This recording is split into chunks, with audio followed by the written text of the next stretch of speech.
Today we're gonna be planting some trees to commemorate this day. Zaidi ya chipukizi 400 walishiriki katika mashindano ya kuogelea ya Peak Sports yaliyoandaliwa katika shule ya Consolata hapa Nairobi. Kulingana na waandalizi wakiongozwa na Boniface Moti, mashindano haya yanatumika kujiandaa kwa dimba la Legends League Novemba mwaka huu hapa jijini Nairobi.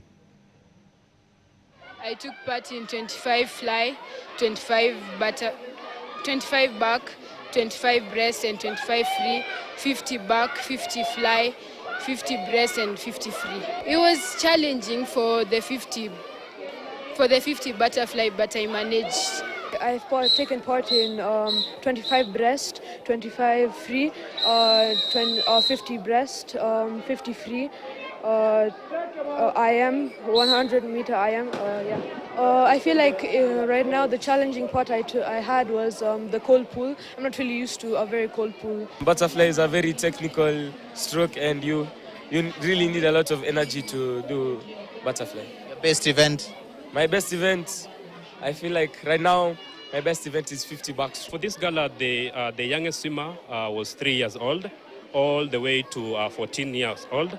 And we have times that have been improved. Children have really improved in their times. Compared the previous times, we have good times too. The second Legends League in Nakuru is going to be big. The same disciplines are going to be featured. And of course, we are going to add skating and chess on the tournament, and it's going to be a good tournament.